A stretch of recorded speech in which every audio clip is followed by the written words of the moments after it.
Tidak ada perpisahan yang benar-benar siap diterima oleh hati.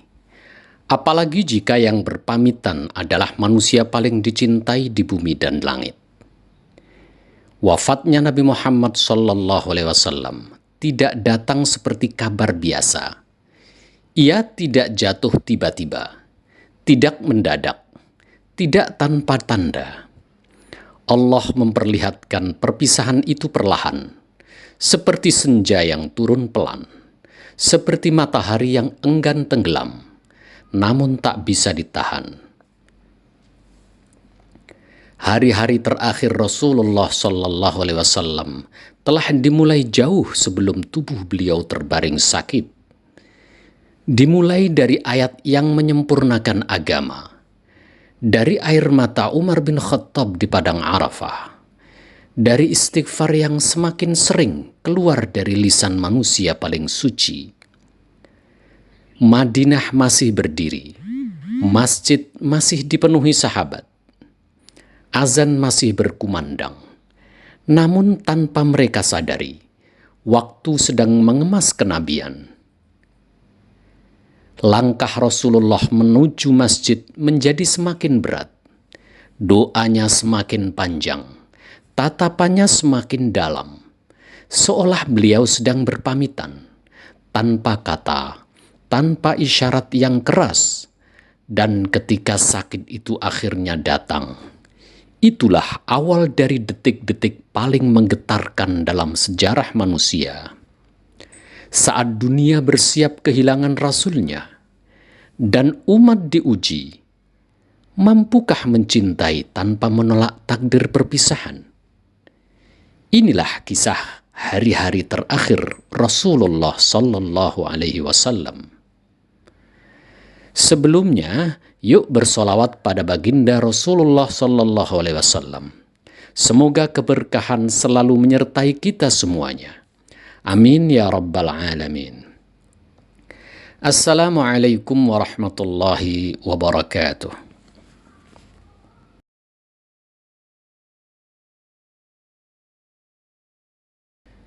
Wafatnya para nabi tidak pernah datang tiba-tiba tanpa isyarat. Allah selalu memberi tanda, baik kepada nabi itu sendiri maupun kepada hamba-hamba terpilih di sekitarnya. Demikian pula dengan Rasulullah Sallallahu Alaihi Wasallam. Hari-hari terakhir Rasulullah telah dimulai jauh sebelum sakit fisik itu datang. Bukan dengan demam, bukan dengan lemah tubuh, tetapi dengan isyarat wahyu dan perubahan sikap batin. Pada Haji Wada di Padang Arafah tahun ke-10 Hijriah, turun firman Allah, Al-yawma akmaltu lakum dinakum, wa atmamtu alaikum ni'mati, wa raditu lakumul Islam dina. Pada hari ini, telah aku sempurnakan untuk kalian agama kalian. Telah aku cukupkan nikmatku atas kalian. Dan aku ridhoi Islam sebagai agama kalian. Quran Surat Al-Ma'idah ayat 3. Para sahabat bergembira, namun tidak dengan Umar bin Khattab radhiyallahu anhu. Ia justru menangis. Ketika ditanya, Umar berkata, tidak ada kesempurnaan kecuali setelahnya akan datang kekurangan. Umar memahami sunnatullah. Jika tugas telah selesai, maka utusan itu akan dipanggil pulang. Dalam bulan-bulan terakhir hidupnya, para sahabat mencatat satu perubahan penting. Rasulullah Sallallahu Alaihi Wasallam semakin sering membaca istighfar dan tasbih. Beliau sering membaca Subhanallah wa bihamdih, Astaghfirullah wa atubu ilaih.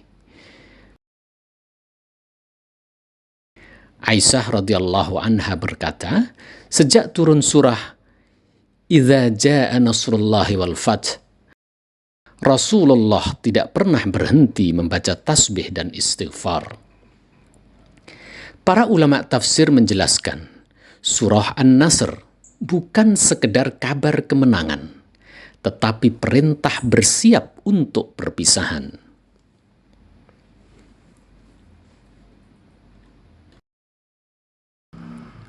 Suatu hari Rasulullah Shallallahu Alaihi Wasallam bersabda di hadapan para sahabatnya, "Sesungguhnya Allah memberi seorang hamba pilihan antara dunia atau apa yang ada di sisinya."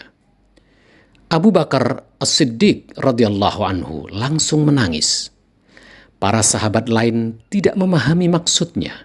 Namun Abu Bakar tahu, hamba itu adalah Rasul Shallallahu Alaihi Wasallam sendiri.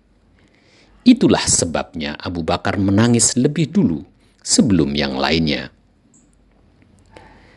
Pada hari-hari terakhir sebelum sakitnya Rasul Shallallahu Alaihi Wasallam, beliau naik mimbar dan menyampaikan khutbah yang sangat menyentuh.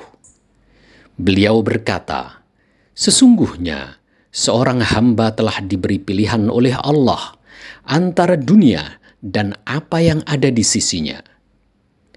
Maka ia memilih apa yang ada di sisi Allah." Sekali lagi Abu Bakar menangis dan berkata, "Kami tebus engkau dengan ayah dan ibu kami, wahai Rasulullah." Rasul Shallallahu Alaihi Wasallam menenangkan Abu Bakar, seakan ingin berkata, "Tenanglah, waktunya hampir tiba." Menjelang sakitnya, Rasul Shallallahu Alaihi Wasallam melunasi hutang-hutangnya. Beliau membebaskan budak. Beliau menyelesaikan perkara-perkara tertunda. Ini bukan kebetulan. Dalam sirah nabawiyah, menyelesaikan urusan dunia adalah tanda seseorang sedang bersiap bertemu Allah Subhanahu wa Ta'ala.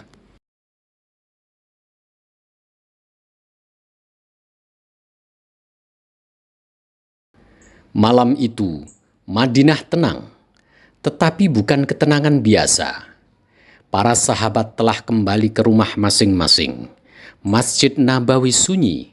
Jalanan sempit Madinah hanya diterangi cahaya bulan dan pelita-pelita kecil.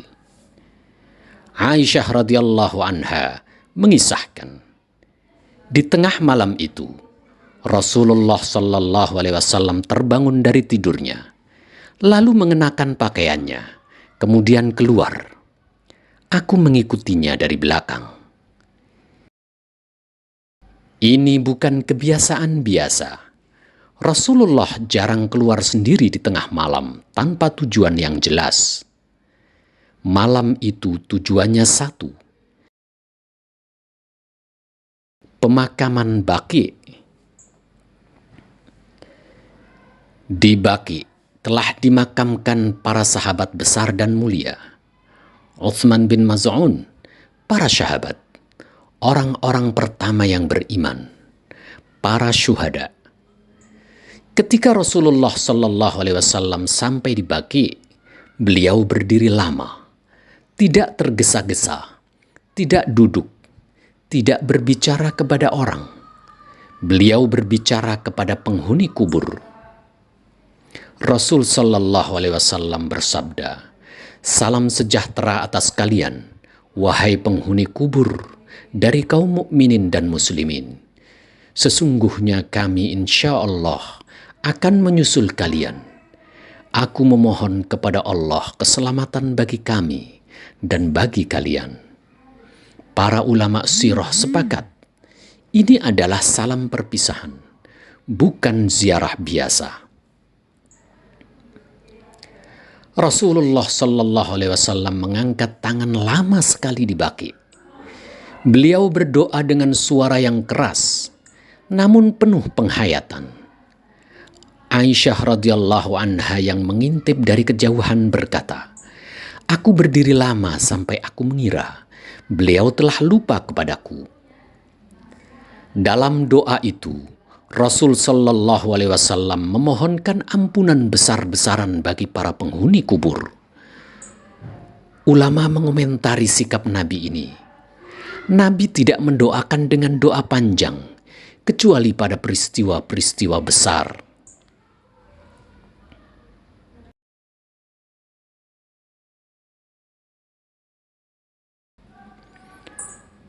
Setelah kembali ke rumah, Rasulullah Shallallahu Alaihi Wasallam tidak lama beristirahat. Tak lama kemudian, beliau memegang kepalanya. Beliau berkata kepada Aisyah, "Wahai Aisyah, betapa berat sakit kepalaku. Inilah awal sakit yang mengantarkan Nabi Shallallahu Alaihi Wasallam wafat. Bukan di siang hari, bukan di depan orang, tetapi setelah ziarah kubur dan doa perpisahan." Sakit kepala Rasulullah berbeda. Aisyah berkata, "Sungguh panas tubuh Rasulullah sangat berat." Aisyah meletakkan tangannya di dahi Rasulullah dan berkata, "Tidak pernah aku merasakan panas seperti panas tubuhnya Rasul Sallallahu Alaihi Wasallam." Allah menggabungkan rasa sakit fisik dengan kedudukan spiritual tertinggi agar Rasul Sallallahu Alaihi Wasallam mendapatkan pahala kesempurnaan seorang hamba yang diuji. Meski sakit telah terasa, Rasul Sallallahu Alaihi Wasallam tetap keluar rumah, tetap memimpin sholat, tetap menyambut sahabat, tetap tersenyum. Rasul Sallallahu Alaihi Wasallam tidak mengurangi hak Allah dan hak umatnya. Meski tubuhnya melemah, Rasulullah tetap memaksa diri keluar ke masjid. Anas bin Malik meriwayatkan, "Aku melihat Rasulullah keluar menuju masjid. Kepalanya diikat kain karena sakit. Langkah beliau pelan, nafas beliau berat. Namun niat beliau satu, tidak memutus sholat berjamaah selama masih mampu." Pada suatu hari, sakit itu mencapai puncak awalnya. Rasulullah jatuh pingsan. Para sahabat panik. Air disiramkan ke wajah beliau. Ketika sadar, apa yang keluar dari lisannya? Bukan keluhan, bukan pertanyaan tentang dirinya. Beliau bertanya, "Apakah orang-orang sudah sholat?" Ketika dijawab belum, beliau berkata, "Tuangkan air kepadaku." Beliau mencoba bangkit, namun kembali pingsan. Ini terjadi berulang kali. Para sahabat menangis. Mereka melihat cinta Rasulullah Shallallahu Alaihi Wasallam kepada sholat lebih kuat daripada rasa sakitnya. Dalam kondisi demam berat, Rasulullah membaca doa, "Allahumma hawwin alayya sakaratul maut." Ya Allah, mudahkanlah bagiku sakaratul maut. Para sahabat mendengarnya dan menangis karena mereka sadar beliau sedang berbicara tentang kematian.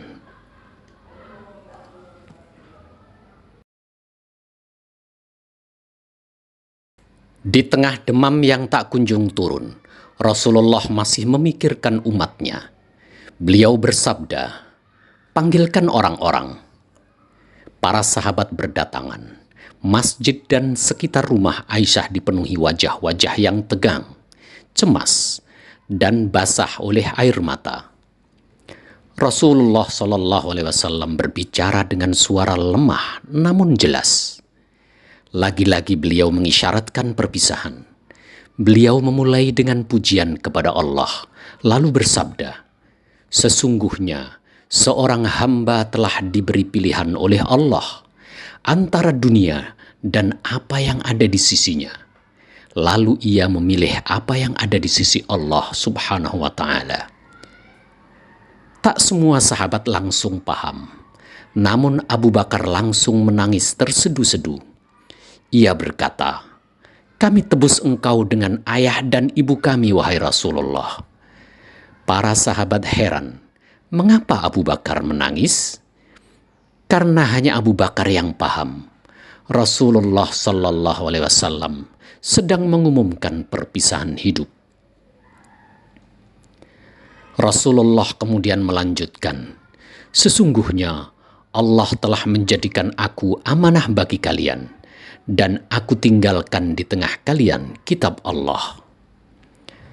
Beliau mengingatkan, jangan kembali kepada kesyirikan, jangan menjadikan kuburan sebagai tempat ibadah, jangan berlebih-lebihan memuji beliau.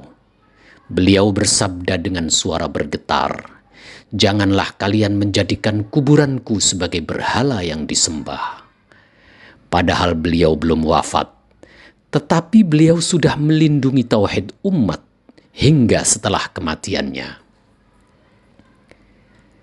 Di sela-sela sakit, Rasulullah berulang kali berkata, "As-salah, as-salah." Dan apa yang menjadi tanggungan tangan kalian? Artinya, salat, budak, orang lemah, orang miskin. Itulah dua pesan yang keluar berulang kali dari lisan beliau yang hampir tak sanggup berbicara. Para ulama menjelaskan, apa yang paling sering diucapkan seseorang di sakaratul mautnya adalah inti hidupnya. Dan inti hidup Rasulullah Sallallahu Alaihi Wasallam adalah salat dan kasih sayang. Di rumah Aisyah, Fatimah datang hampir setiap hari. Ali sering duduk terdiam. Hasan dan Husain memandang kakeknya dengan mata polos.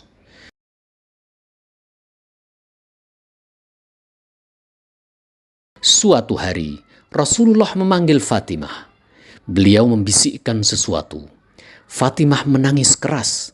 Lalu Rasulullah Sallallahu Alaihi Wasallam membisikkan lagi. Fatimah tersenyum. Aisyah yang melihat itu heran.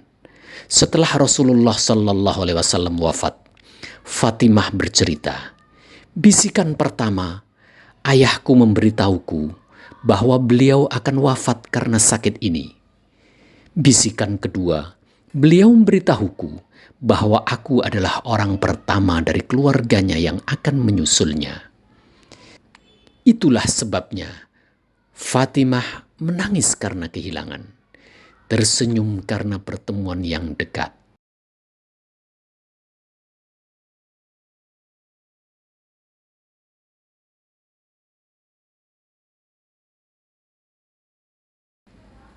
Ketika sakit Rasulullah semakin berat, beliau masih berpindah dari satu rumah istri ke istri lain sesuai giliran. Namun pada suatu hari, dengan suara lirih dan napas yang tertahan, beliau bertanya, "Di mana aku besok? Di mana aku besok?" Para istri memahami maksud beliau. Beliau ingin berada di rumah Aisyah. Mereka pun mengizinkan. Ali dan Abbas memapah Rasulullah. Kedua kaki beliau terseret di tanah. Ini bukan sekedar sakit fisik. Ini tubuh yang telah menyelesaikan tugas kenabian. Para ulama sirah berkata, Rasulullah memilih rumah Aisyah karena di sanalah wahyu paling banyak turun dan di sanalah kenabian akan ditutup. Rumah Aisyah sangat kecil, hanya cukup untuk satu tikar, tempat air dan bejana. Namun di ruangan sempit itulah, manusia paling agung di alam semesta menghadapi detik-detik perpisahan. Aisyah berkata, kadang Rasulullah tidak mampu bicara.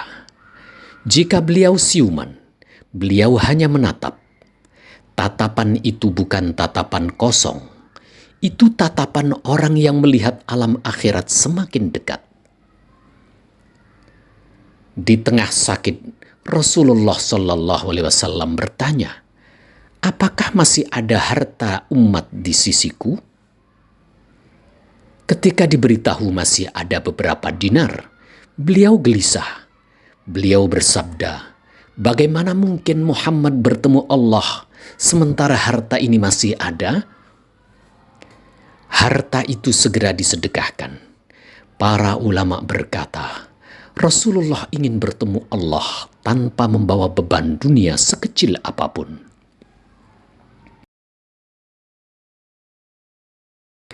Pada hari-hari ketika demam Rasulullah semakin memuncak, beliau masih berusaha bangkit setiap waktu sholat. Namun pada suatu waktu, setelah beberapa kali pingsan, beliau sadar tubuh ini tak lagi sanggup memimpin sholat umat. Dengan napas yang berat dan suara yang melemah, beliau mengatakan kepada Aisyah, "Perintahkan Abu Bakar agar mengimami orang-orang." Ini bukan perintah biasa. Ini adalah keputusan di saat paling kritis dalam hidup Nabi Muhammad SAW.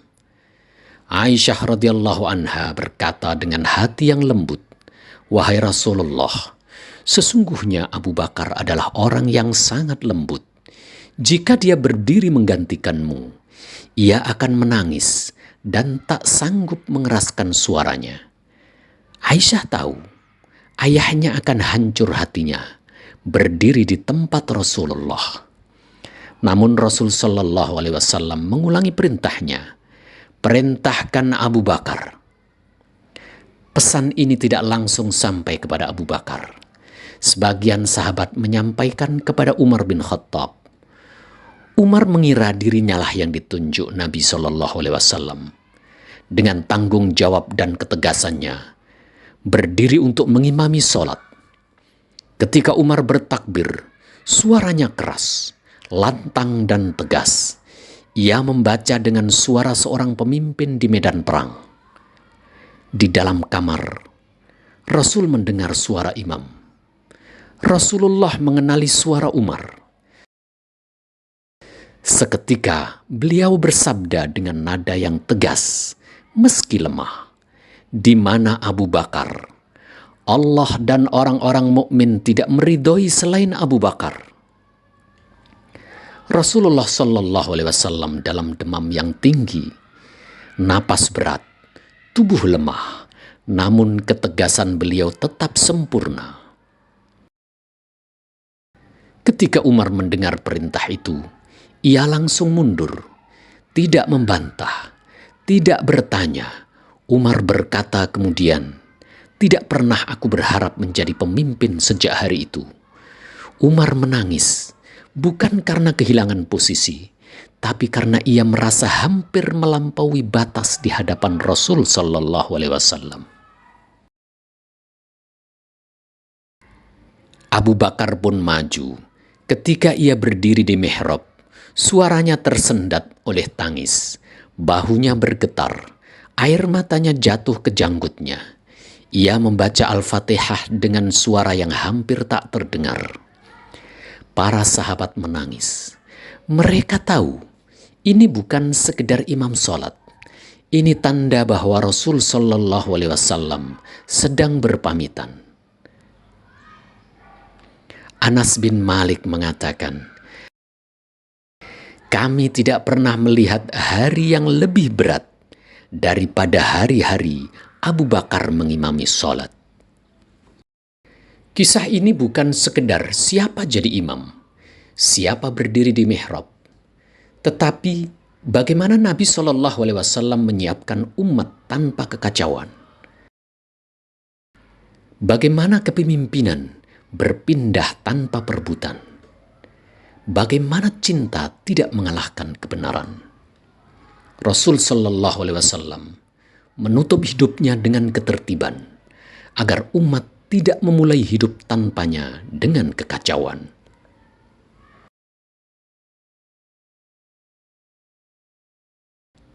Hari itu hari Senin, hari yang sama Rasulullah lahir, wahyu pertama turun, dan beliau wafat. Demam beliau memuncak. Aisyah radhiyallahu anha berkata, "Rasulullah meletakkan kepalanya di dadaku." Di hadapan Aisyah, Rasul Shallallahu Alaihi Wasallam mengangkat tangannya.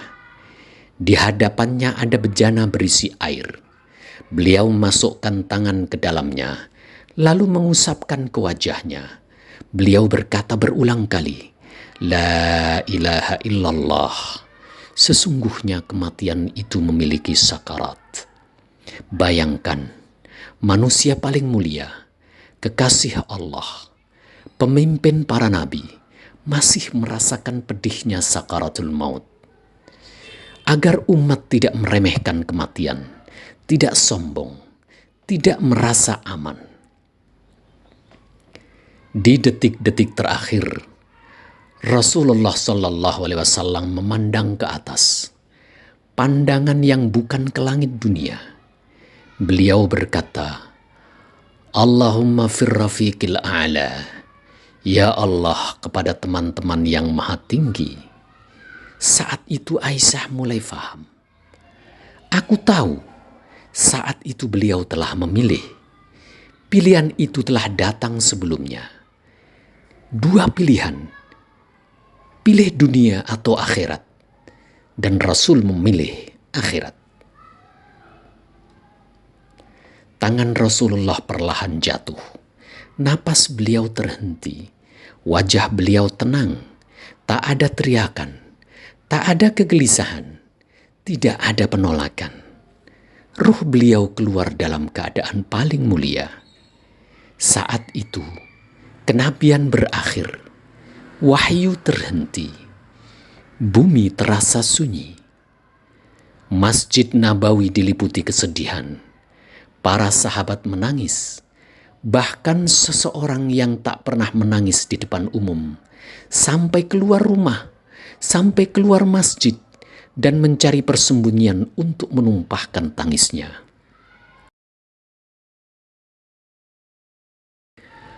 Umar bin Khattab berdiri di masjid, pedangnya terhunus. Dia berkata keras, barang siapa berkata Muhammad telah wafat, akan kupenggal lehernya. Umar tidak gila, ia tidak lemah iman. Ia hanya terlalu mencintai Rasulullah Sallallahu Alaihi Wasallam. Abu Bakar datang. Ia masuk ke kamar putrinya Aisyah radhiyallahu anha. Ia membuka kain penutup wajah Rasulullah Sallallahu Alaihi Wasallam. Ia mencium kening beliau dan berkata, alangkah indahnya engkau hidup, dan alangkah indahnya engkau wafat. Lalu ia keluar dan berkata kepada umat, barang siapa menyembah Muhammad, maka Muhammad telah wafat. Dan barang siapa menyembah Allah, maka Allah maha hidup dan tidak akan mati. Lalu ia membaca surat Ali Imran ayat 144. Muhammad hanyalah seorang rasul, telah berlalu rasul-rasul sebelumnya. Mendengar ucapan Abu Bakar, Umar bin Khattab jatuh terduduk. Dia berkata, seakan-akan aku baru mendengar ayat itu hari ini. Para ulama berkata, jika bukan Abu Bakar, umat bisa tercerai sejak hari pertama.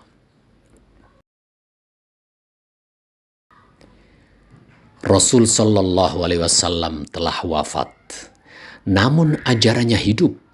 Salat terus ditegakkan, azan terus dikumandangkan, Al-Quran terus dibaca. Beliau wafat, tetapi Islam tidak ikut wafat, karena beliau menyelesaikan amanahnya, dan umat hidup untuk melanjutkannya.